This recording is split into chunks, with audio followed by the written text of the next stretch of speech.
사도행전 22장 17절에서 21절까지 말씀입니다. 사도행전 22장 17절에서 21절까지 말씀, 신약성경 228면에 있습니다.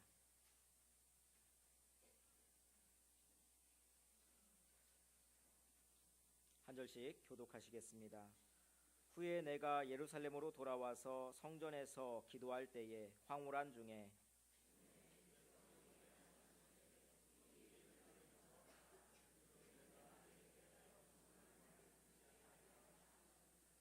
내가 말하기를 주님, 내가 주를 믿는 사람들을 가두고 또 각 회당에서 때리고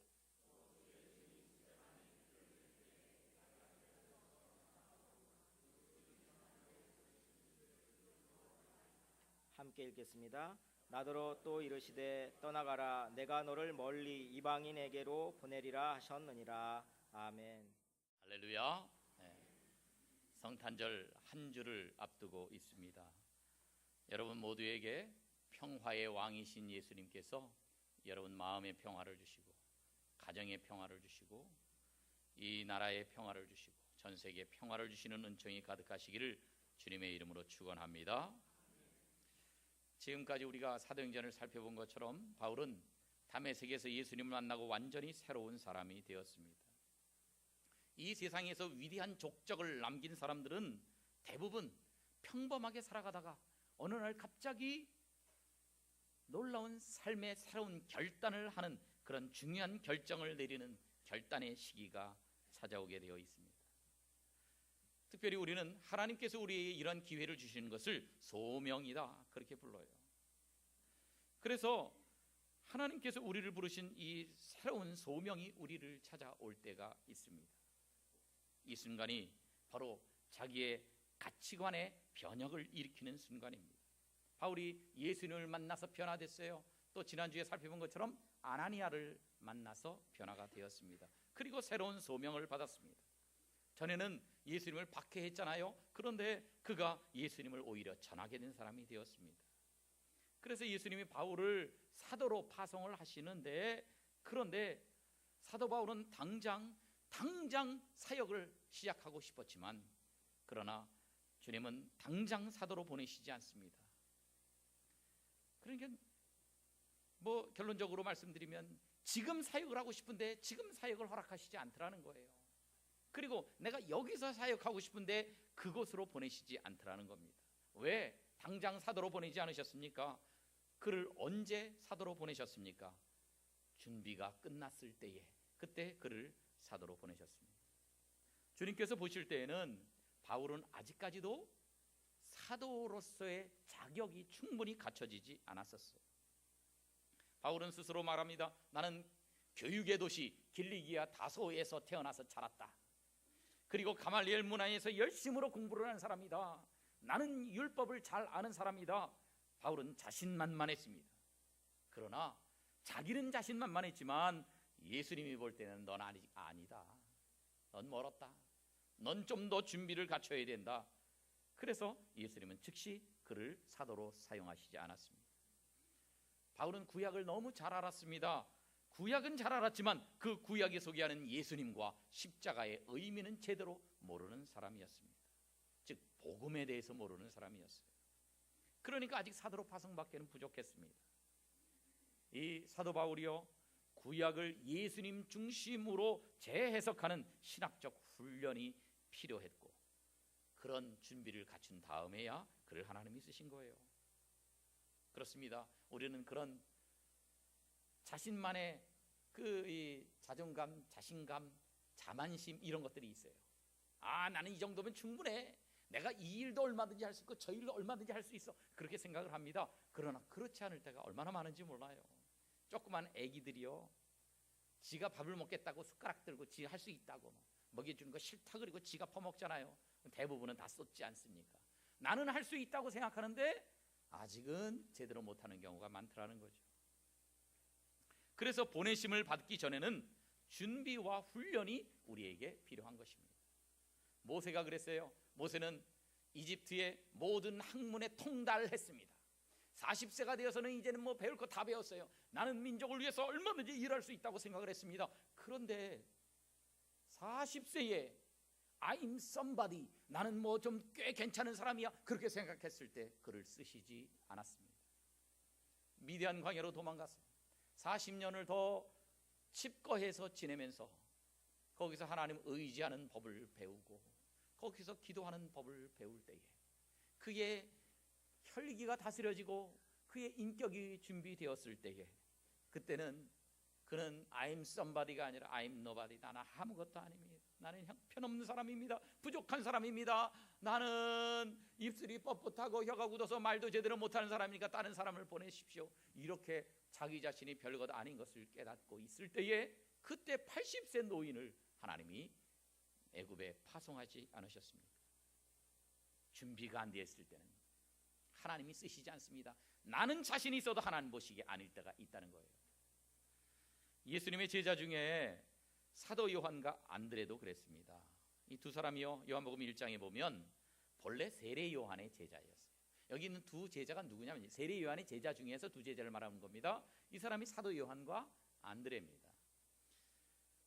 이 두 사람이 세례 요한이 예수님에 대해서 하는 말, 보라 세상 죄를 지고 가는 하나님의 어린 양이로다, 이 말을 듣고 그때 예수님의 제자로 갈아탔어요.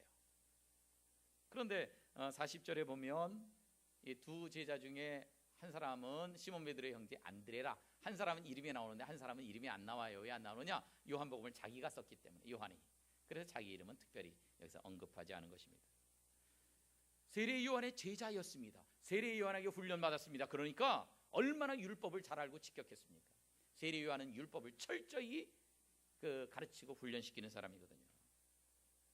그런데 너는 세례 요한에게 다 이제 공부하고 다 끝났으니까, 너는 제대로 배웠으니까 이제 더 배울 거 없다. 야, 너 내 제자로서 바로 파송할 테니까 가라. 사역을 시작하게 하시지 않았다는 겁니다. 세례 요한에게 배웠어도 아직도 복음에 대해서 모르는 것은 엄청나게 많습니다. 그래서 3년 동안 예수님과 함께 지내면서 함께 훈련을 받고 나서야 그들이 보냄을 받게 되었습니다. 바울도 마찬가지예요. 율법에 정통한 사람이었습니다. 율법대로 살았습니다. 다메섹 도상에서 예수님을 직접 만났습니다. 그 음성을 들었습니다. 그러나 아직도 부족했어요. 그래서 다메섹에서 아라비아 광야로 갔습니다. 거기서 3년 동안 말씀을 새롭게 공부하며 준비를 갖추었습니다. 갈라디아서 1장에 보니까 예루살렘으로 바로 간 게 아니에요. 아라비아로 갔습니다. 18절에 보니까 3년 만에 3년 동안 이 아라비아에서 훈련을 받고 그 다음에 예루살렘에 올라갔다. 아라비아에서 바울은요, 전에는 예수님 없이 구약을 봤는데 이제는 예수님 중심적으로 구약을 깊이 연구했습니다. 유대교와 기독교가 뭐가 다른가? 구약의 여러 율법들이 알고 보았더니 이 예언들이 무슨 뜻인지 몰랐는데 이게 예수님을 가르치는 예언이었고, 이 모든 율법의 예식들도 예수 그리스도의 그 예표였고 그림자였구나, 이런 것들을 이제 연구하며 발견한 거예요. 그래서 나중에 바울이 신약 성경의 거의 절반에 해당하는 13권의 책을 자기가 쓰지 않았습니다. 바울이 기록한 성경이요, 기독교 교리체계의 근본이 되는 중요한 내용들로 가득가득 담겨져 있습니다. 예를 들면 하나님은 누구신가? 조직신학 신론의 문제입니다. 또 하나님은 인간은 어떤 존재인가? 인간론입니다. 예수님은 누구시고 어떤 사역을 하셨는가? 그리스도론입니다. 우리는 어떻게 구원받고 구원받는 이 절차와 과정은 어떠한가? 구원론입니다. 우리가 그리스도인들끼리 모여서 어떻게 무슨 일을 하면서 그렇게 살아갈 것인가? 이게 교회론입니다. 그리고 인간의 개인적인 죽음, 이 종말 이후에는 어떤 일이 있고 이 우주적인 종말 이후에는 어떤 일이 벌어질 것인가? 이것이 종말론입니다. 이런 조직신학의 교리체계를 확고하게 정립시킨 것이 바로 아라비아 광야에서 있을 이 시기였다는 거예요. 그래서 바울은요, 비록 공부한 것이 많았지만 예수님 믿고 나서 예수님 제자들이 3년 동안 예수님에게 공부한 것처럼 자기도 아라비아 광야에서 3년 동안 공부를 한 다음에야 위대한 사도가 된 것입니다. 여러분, 주님은 준비를 갖춘 사람을 쓰십니다. 하나님 나를 써주세요. 나를 크게 써주세요. 높은 자리에서 써주세요. 그것을 기도하지 말고 그 일에 합당하도록 자기 자신을 준비하십시오. 훈련하십시오. 그런 그릇으로 자기를 예비하십시오. 그때 주님께서는 여러분을 사용하실 것입니다. 그래서 우리가 정말 준비를 잘 갖춰야 돼요. 로알 아문센이라고 하는 사람이 있어요. 이 사람이 어떤 사람이냐? 남극에 최초로 발을 디딘 사람입니다. 그리고요, 또 북극은 이제 비행기 탐험으로서는 최초로 가본 사람이에요. 그런데 이 사람이 이런 말을 했습니다. 승리는 준비된 자에게 찾아오며, 보여주시겠어요? 같이 읽어봅니다. 시작. 승리는 준비된 자에게 찾아오며 사람들은 이를 행운이라 부른다. 패배는 미리 준비하지 않은 자에게 찾아오며 사람들은 이를, 저 사람 성공한 거 저 운이 좋아서 그런 거요. 저 사람 실패한 거 저거 운이 나빠서 그런 거요. 그런데 그게 아니라는 겁니다. 행운이나 불운 때문이 아니라 평소에 얼마나 잘 준비를 갖추고 있는가에 따라서 그 사람은 그 기회를 잡을 수 있었던 거고, 그 기회를 잡지 못한 그 갈림길이 달라지는 것입니다. 사람이요, 준비가 되어 있어야지 정말 그 어떤 일에서나 성공할 수 있어요. 예를 들면 축구의 축자도 모르는 사람, 정말 아무것도 모르는 사람이 그 동네 축구하다가 얼떨결에 발에 맞아가지고 골인 한번 시킬 수가 있겠어요, 없겠어요? 실수를 할 수 있어요. 그렇다고 그 사람이 쭉 계속해서 유명한 축구 선수가 되느냐? 아니라는 겁니다. 준비를 갖추고 있는 자만이 그런다는 거예요. 이 세상 살아갈 때에 우리가 한번 어떻게 잘 될 때도 있어요. 그러나 한번 잘 될 때 그런 기회는 우리에겐 누구에게나 찾아오지만, 그때 한번 뜰 수 있지만 한번 뜬 사람이 계속 뜰 수 있으려면 준비를 미리미리 갖추고 있어야 그러는 거지, 안 그러면 한 번만 반짝하고 사라져버리는 존재가 된다는 겁니다. 그래서 준비된 사람이 하나님 앞에 쓰임받고요, 준비된 사람이 계속해서 빛나는 존재가 되는 것입니다. 잘 준비해야 돼요. 잘 갖추고 있어야 돼요. 자기 자신을 미리미리 훈련시키고 있어야 돼요. 그래야 하나님의 쓰임에 합당한 그릇이 되는 것입니다. 러시아에 이제 나무들이 많잖아요. 한 청년이 어느 벌목장에 작업 주임에게 찾아가서 일자리를 달라고 부탁을 했습니다. 그래, 자네가 뭐 이건 나무들 잘 자를 줄 아나? 한번 이 도끼 가지고 한번 잘라보게. 꽉 힘이 좋으니까 내려쳐가지고 몇 분 만에 나무를 쓰러뜨렸습니다. 힘은 좋네. 그러면 월요일부터 자네 여기서 일하게. 그래가지고 일을 했어요. 월요일, 화요일, 수요일이 지난 다음에 목요일 오후가 되었는데, 그때 작업주임이 이 사람을 찾아온 거예요. 그러면서 이 청년에게 말합니다. 오늘 일이 끝나는 대로 자네 급료를 받아가지고 가게. 급료는 금요일 날 주시는 걸로 알고 있는데요. 그냥 오늘까지만 일하고 다시 나오지 마. 아유, 왜요? 아유, 저는 열심히 일했는데요. 자네 작업 일지를 보니까 월요일은 최고로 나무를 많이 잘랐는데 화요일은 그냥 그저 그렇게 잘랐고 수요일에는 제일 꼴찌였어. 그래, 이게 갈수록 안 좋아지니 안 되겠어. 오늘까지만 일하고 그만두게. 아니요. 제가 얼마나 열심히 일했는데요. 제가 출근도 제일 먼저 했고요. 퇴근도 제일 늦게 했고요. 남들 점심 먹는데 나는 후다닥 먹고 남들 쉬는 시간에 막 열심히 일을 했어요. 이렇게 열심히 했는데 왜 저를 자르십니까? 실적이 그렇게밖에 안 나오는데 어떻게 자네를 쓰나? 그러다가 작업주임이 물어보는 거예요. 그런데 자네 도끼는 갈아서 쓰고 있나? 도끼요? 아이고, 도끼 갈 시간이 어디 있습니까? 나는 쉴 새 없이 열심히 일을 하느라고 도끼를 갈 틈도 없었습니다. 그렇게 얘기를 하더라는 겁니다. 여러분, 아무리 바빠도 도끼를 갈아서 써야 능률이 오르는 것입니다. 그냥 무딘 도끼날로 열심히 성실히만 한다고 해서 일이 잘 되는 것은 아니라는 거예요. 그렇습니다. 비전의 사람은 도끼날을 갈아서 쓰는 사람, 그 사람이 비전의 사람입니다. 우리가 직장에 가서 열심히 일하는 거 좋습니다. 열심히 일해야 됩니다. 그러나 틈을 내서 나 자신을 발전시키고 내 재능을 연단시키면서 내가 하나님의 더 큰 쓰임에 합당하도록 나를 무장시키는 일도 동시에 해야 됩니다. 그렇게 안 하고 아무 생각 없이 그냥 내가 하는 일, 요 정해진 요 일만 열심히 하면 발전이 없어요. 점점 능률은 떨어지게 되어 있습니다. 사랑하는 성도 여러분, 우리가 혹시 그렇게 살아가는 것 아닙니까? 열심히 사는 것 좋지만, 정신없이 살아가는 것도 좋지만, 그러나 우리가 나 자신에게 하나님께서 주신 재능과 달란트를 선여 개발하지도 않고 갈고 닦지도 않고 무뎌진 채로 그렇게 열심히만 살아가고 있지는 않습니까? 우리가 쓰임 받으려면 어떻게 됩니까? 도끼날을 갈듯이 미리미리 자신의 재능을 훈련하고 개발해 놓아야 합니다. 여러분은 어떻습니까? 여러분은 어떤 재능을 갈고 닦고 계십니까? 여러분의 재능을 어떻게 갈고 닦고 계십니까?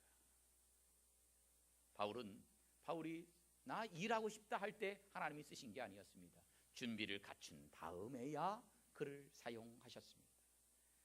아무쪼록 오늘 하나님 앞에 나온 여러분 모두가 어떤 분야에서든지 정말 잘 준비를 갖춰서 하나님이 쓰시고자 하실 때에 쓰임에 합당하도록 예비되어 있는 날카로운 검과 같이 쓰임받는 여러분 다 되시기를 주님의 이름으로 축원합니다. 가고 싶은 때만 하나님이 막으신 게 아니었습니다. 가고 싶은 장소도 하나님이 막으셨습니다. 바울은 예루살렘으로 가고 싶었는데 하나님은 이방으로 그를 보내셨습니다. 왜 그러셨습니까? 이방이 바울에게는 더 좋은 장소였기 때문에. 오늘 본문 17절 말씀 다 같이 함께 읽어볼까요? 시작.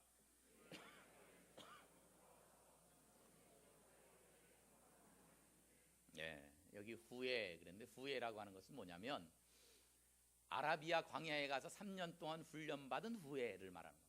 훈련을 받고 어디로 갔느냐? 예루살렘으로 돌아왔어요. 왜 예루살렘으로 돌아왔겠어요? 예루살렘에서 일하고 싶었어요. 예루살렘에서 복음 전하고 싶었어요. 그래서 예루살렘에 거주하는 유대인들에게 복음을 전할 계획을 가지고 예루살렘으로 왔습니다. 그래서 예루살렘 성전에서 기도하고 있는데 그때 황홀한 중에 주님이 나타나셨어요. 이 황홀한 중에라는 헬라어로 엑스타시스라는 말인데, 이 말은 이제 한글 개역판에는 비몽사몽간에 그렇게 번역이 됐는데 환상 중에라는 뜻이에요. 환상 중에. 우리가 잠잘 때는 보는 거는 그건 꿈이고 멀쩡하게 깨어 있어야 생시에 보는 게 이게 환상인데, 그 환상을 봤다는 겁니다. 그런데 환상 중에 주님께서 뭐라고 말씀하셨습니까? 예루살렘을 떠나라고 그러신 거예요. 18절 말씀 보니까 주께서 내게 말씀하시되, 따라합시다. 속히 예루살렘에서 나가라. 이게 웬 청천벽력 같은 말씀입니까? 아니, 나는 예루살렘에 가서 일을 하려고 예루살렘에 왔는데, 3년 동안 열심히 훈련해서 예루살렘에 가서 일을 하려고 왔는데 예루살렘에서 속히 나가라니요. 바울은 유대인 전도에 자신이 있었습니다. 내가 뭐 이 유대인들하고 동족이고 유대 나라 말도 잘하고, 그리고 이 유대 사람들이 존중하는 율법도 내가 박사다. 그러니까 내가 요 사람들한테 적합하다. 속으로는 그렇게 생각을 했단 말이에요. 자신감이 있었습니다. 유대인 전도나 자신 있다, 그렇게 생각을 했어요. 그래서 예루살렘에서 나가라고 주님이 말씀하실 때 즉각 반문합니다. 오늘 본문 19절에 보니까 주님, 내가 주를 믿는 사람들을 가뒀습니다. 예수님 믿는 사람을 회당에서 막 이 폭행을 가했습니다. 고문했습니다.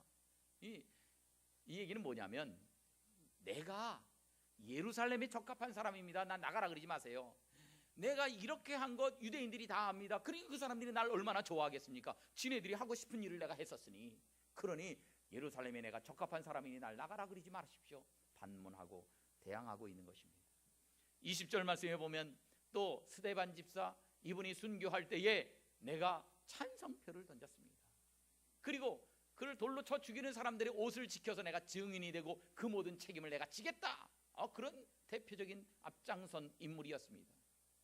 그러니 유대인들이 나 다 잘 압니다. 자기네들 편에 있었고 자기네들 중에 열심당원이었던 거 압니다. 아는데 여기서 일해야 이게 일이 잘 되죠. 어디 모르는 대로 가라 그러십니까? 여기 있겠습니다. 예루살렘에서 일하겠습니다. 그런 항변을 말하고 있는 것입니다. 그래서 자기가 여기서 하면 잘할 줄로 알았어요. 그런데 예수님은 21절에서 또 말씀하십니다. 또 말씀하세요. 뭐라고 말씀하세요? 떠나가라. 내가 너를 예루살렘이 아니라 멀리 이방인에게로 보내리라 말씀하십니다. 여러분, 바울은 여기 예루살렘에서 사역을 하고 싶은데 왜 멀리 가라 그러십니까? 왜 이방으로 가라 그러십니까? 그 이유는 예루살렘은 바울에게 적합한 사역지가 아니었기 때문에 그렇습니다. 적합한 사역지가 아니었습니다. 바울은 자기 자신이 가말리엘 문화에서 공부했습니다. 바리새인이었습니다. 기독교를 박해했습니다. 그래서 유대인들이 자기를 우호적으로 대해줄 줄로 생각을 하고 자신감을 가졌습니다. 그러나 우리가 알듯이 예루살렘에서는 늘 전할 때마다 사람들이 폭동이 일어나고 잡아 죽이려고 그러고 늘 자기 생각과는 반대의 결과를 빚었습니다. 그들은 바울을 배신자로 여겼고 분노하며 대들었습니다. 그래서 어떤 신학자가요 이렇게 말을 했어요. 바울을 싫어한 예루살렘 사람들은 유대 교도들만 싫어한 게 아니었다. 그리스도인들도 바울을 좋아하지 않았다. 그렇게 말을 해요. 이게 무슨 얘기냐? 예루살렘에 사는 사람들이 한 대다수가 유대교인입니다. 기독교인이 일부 있습니다. 그런데 유대교도들은 바울이 배신했다고 해서 잡아 죽이려고 그랬고, 기독교인들조차 옛날에 너무나 가혹하게 나쁜 짓을 많이 하다 보니까 이제 바울을 잘 믿지도 못하고 그런 사람 가까이 하고 싶지도 않아 했다는 겁니다. 이쪽이나 저쪽이나 다 싫어했다는 거예요. 다 싫어하는데 바울은 여기가 내가 일할 곳이고 여기 사람들은 내 말을 잘 들어줄 줄로 착각하고 있었다는 거예요. 유대인들에 대한 자신감은 옳은 근거가 없었습니다. 그거는 착각이었습니다.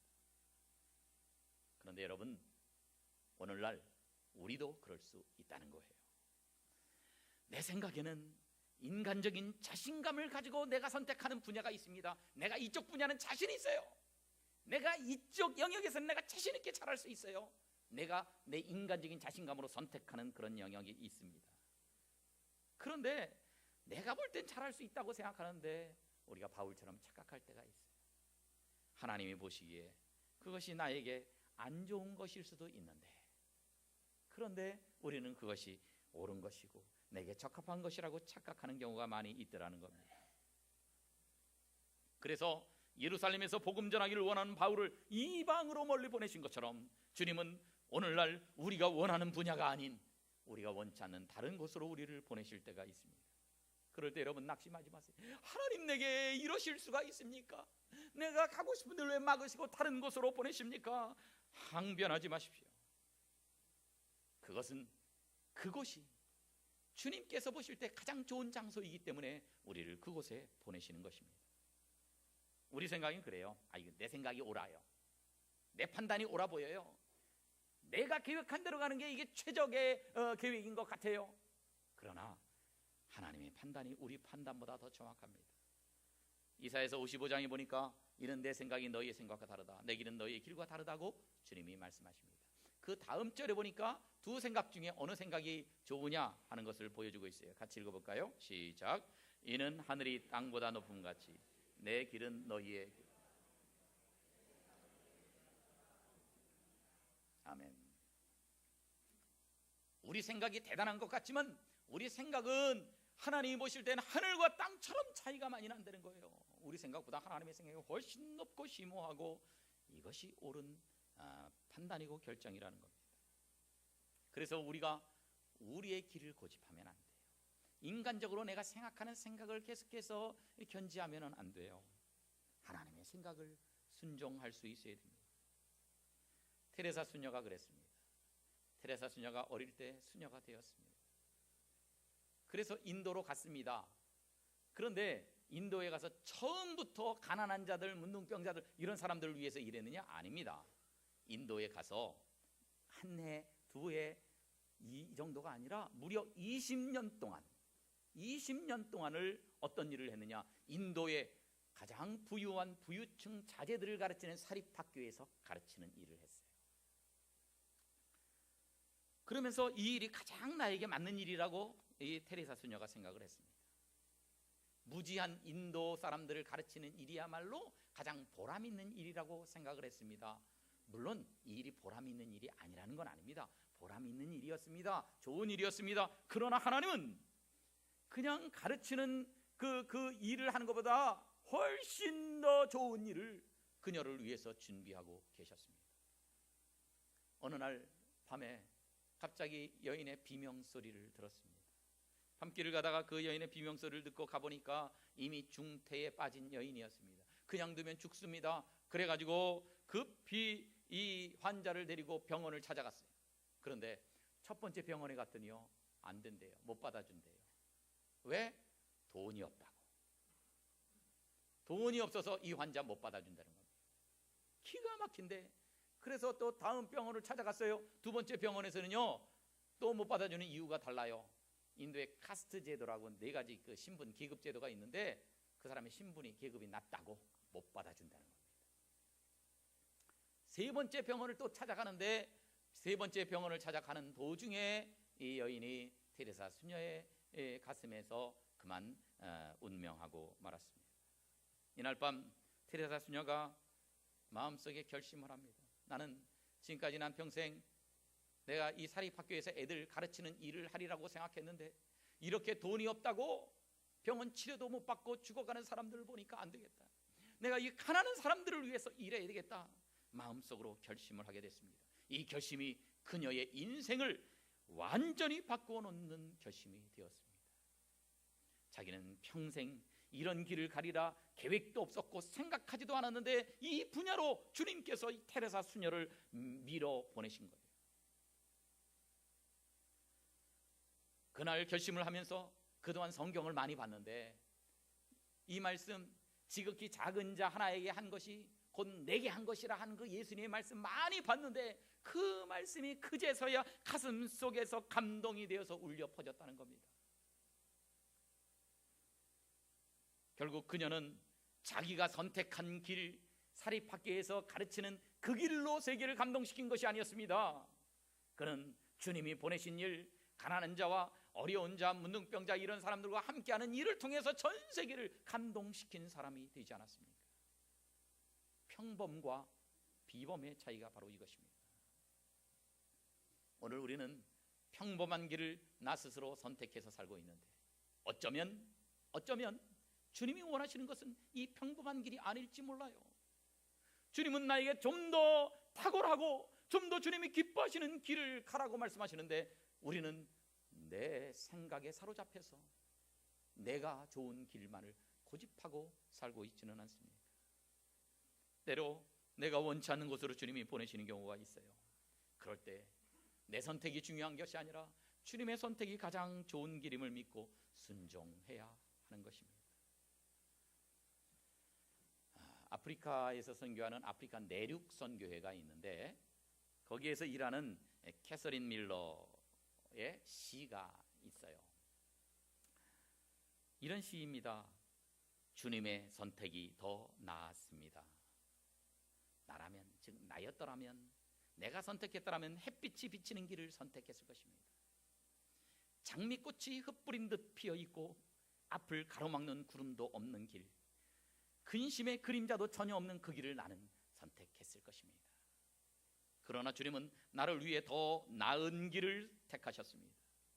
햇빛도 없고 향내나는 장미도 없고 머리 위에는 구름이 있고 발밑에는 가시가 있는 길, 그래서 비록 발은 베어서 아프지만 내가 생각했던 것과는 전혀 다른 깊은 기쁨을 누리게 하셨습니다. 여러분, 우리는 그저 편안한 길을 선택하는 그런 본능을 가지고 있습니다.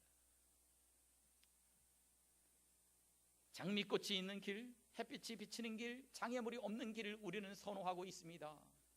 우리 생각, 우리 판단에만 맡기면 우리는 100% 그 길을 갈 것입니다.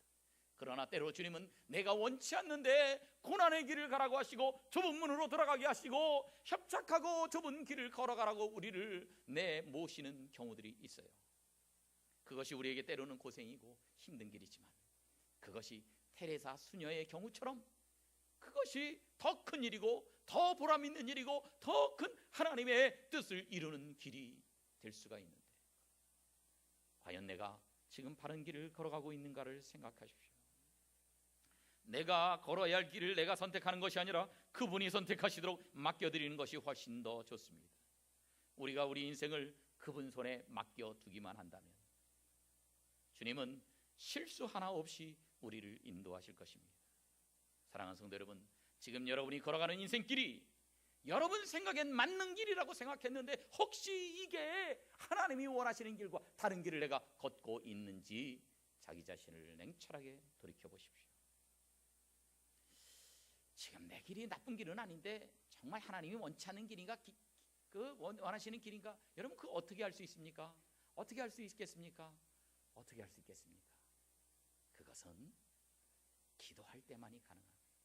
바울 사도는 예루살렘에서 사역하는 게 자기가 옳은 길이라고 생각했습니다. 그것도 나쁜 일은 아닙니다. 그럼에도 불구하고 주님은 아니라고 언제 가르쳐 주셨어요? 오늘 본문 17절에 보니까 기도할 때에 그에게 가르쳐 주셨어요. 야, 예루살렘은 아니다. 이방으로 가라. 기도할 때에 그의 길을 인도하셨습니다.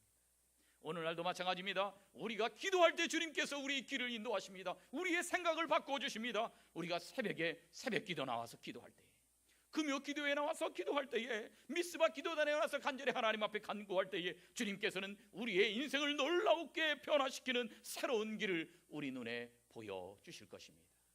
기도하며 하나님 앞에 물으십시오. 하나님, 내 지금 이 인생 계획이 맞습니까? 내 1년의 계획이 맞습니까? 하나님이 원하시는 길이십니까? 사랑하는 성도 여러분, 우리는 당장 쓰임 받기를 원하지만 지금 당장이 아닐지라도 때를 기다리며 주님의 쓰심에 합당하도록 자기 자신을 잘 준비하며 살아가십시다. 때로는 주님이 내가 원치 않는 곳으로 보내실지라도 기도하는 중에 주님 뜻대로 순종하여서 하나님께서 우리를 쓰시되 평범하게 쓰시는 것이 아니라 비범하게 쓰시고 더 큰 하나님의 뜻을 위하여서 큰 그릇으로 쓰시는 놀라운 하나님의 일꾼들이 다 되시기를 주님의 이름으로 축원합니다.